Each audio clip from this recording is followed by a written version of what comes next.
Takes from here is कि America red carpet बिछा रहा है इंडिया के लिए। कि हम 2008 से शायद उससे भी पहले का ये प्रोजेक्ट है। अनफॉर्चुनेटली उसको हम 2023 में भी आज बैठे हुए हैं और ये चाइना का बढ़ता हुआ रसूख और इन्फ्लुएंस है उस रीजन में, उसको कंटेन करने की जो कोशिश की जा रही है अमेरिका दे हैव। लेकिन पाकिस्तान के लिए क्या ये इस वक्त जो एक प्रेशर है एनीवे तो मैं कह रहा हूँ कि this is importance of India for the Indo Pacific strategy. इसके बगैर मुझे लगता है कि अमेरिका की ईरान को उससे बहुत फायदा, इतनी बड़ी कंट्री है, 1.4 बिलियन की पॉपुलेशन रखती है। नमस्कार दोस्तों, तो आपको पता ही है प्रधानमंत्री नरेंद्र मोदी थोड़े दिन बाद अमेरिका जाने वाले हैं, क्योंकि वहाँ के राष्ट्रपति ने उनको डिनर पर इनवाइट किया है। पर ये बात तो कही जा रही है वहाँ पर बहुत सारे मुद्दों पर बात होने वाली है, रक्षा को लेकर, और जो इंडो ओशन है उस पर बात होने वाली है। जो यूएसए के जहाज है इधर से गुजरते हैं तो इस पर बात होने वाली है। तो आगे हमारी रिपोर्ट देखिए आप। टेक्स फ्रॉम हियर इज के अमेरिका रेड कारपेट बिछा रहा है इंडिया के लिए। दिस इज एन इम्पोर्टेंट, ये अमेरिका सिग्नलिंग कि भाई अब और कितना मैं आपको कहूँ कि मुझे आपसे इश्क हो गया है, ये लीजिए मैं घुटनों पे आ गया हूँ, अंगूठी पहन लीजिए। Like that is how desperate the US seems to be, you know. और मेरे कान में कट कट कट कट आवाज आ रही। आई होप के इज इट ऑल राइट? मेरी तरफ से नहीं है। जी जी बिल्कुल all right, it's all fine. हाँ, so it is an important honor for India कि this is happening, but more than the honor part, it is the strategic signal. The whole thing what to do. आपकी आवाज बंद होगी doctor साहब जी।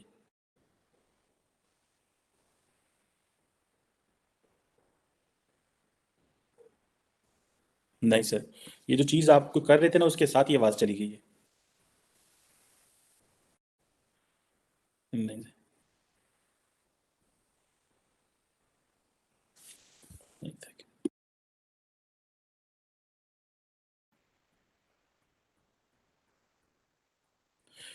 नहीं ये जो अभी आपने कुछ किया उसके बाद आवाज चली गई।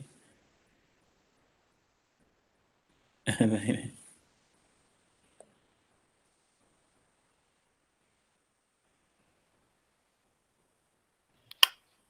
हाँ हाँ हाँ बिल्कुल अभी आ रही है। आवाज आ रही है बिल्कुल। हाँ वो अच्छा, अपने एयरपोर्ट्स हाँ हाँ anyway, so this is airport से कनेक्टेड हो गया है।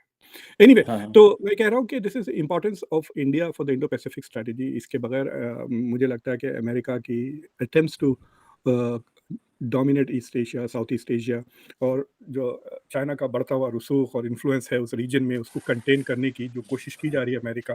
दे हैव एक्नॉलेज्ड कि जापान ऑस्ट्रेलिया से नहीं होगा, ऑकस भी बनाया है, लेकिन it's not going to happen. और सो इंडिया इज इम्पोर्टेंट। और इंटरेस्टिंग बात यह है कि देखिए इंडिया को अमेरिका 2005-2007 से वो कर रहा है, मतलब जॉर्ज बुश के ज़माने से।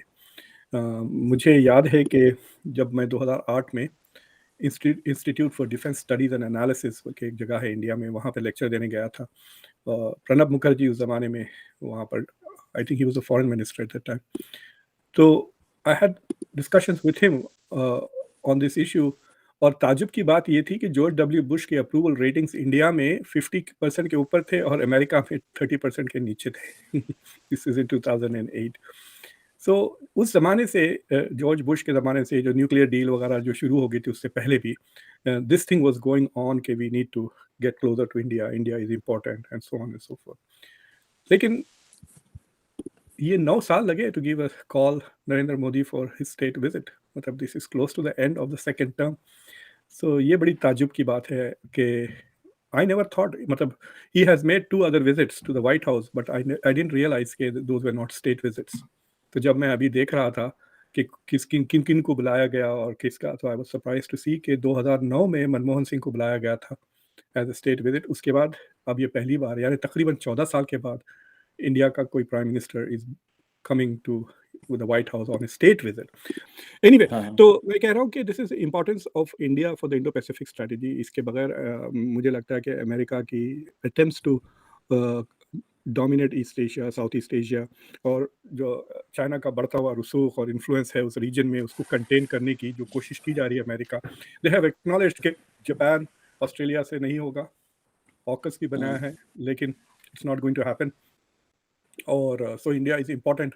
और इंटरेस्टिंग बात ये है कि देखिए इंडिया को अमेरिका 2005-2007 से वो कर रहा है, मतलब जॉर्ज बुश के ज़माने से। मुझे याद है कि जब मैं 2008 में institute for defence studies and analysis करके एक जगह है इंडिया में, वहाँ पे लेक्चर देने गया था। प्रणब मुखर्जी उस ज़माने में वहाँ पर, I think he was a foreign minister at that time. तो I had discussions with him on this issue. और ताज्जुब की बात ये थी कि जॉर्ज डब्ल्यू बुश के अप्रूवल रेटिंग्स इंडिया में 50% के ऊपर थे और अमेरिका में 30% के नीचे थे। This is in 2008।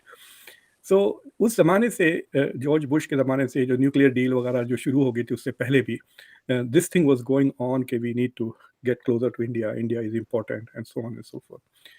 लेकिन ये 9 साल लगे to give a call Narendra Modi for his state visit, मतलब this is close to the end of the second term. So ये बड़ी ताज्जुब की बात है कि आई नेवर थॉट, मतलब he has made 2 other visits to the White House but I didn't realise कि those were not state visits.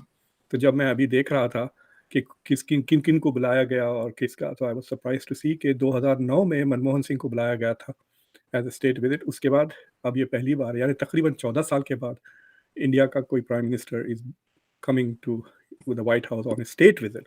कि एनवायरमेंटल वजूहात भी हो सकती है कि शायद अमेरिका इस वजह से ना कर रहा हो, तो मैं भी मतलब ये कोई कंफर्म नहीं है कि ऐसा है।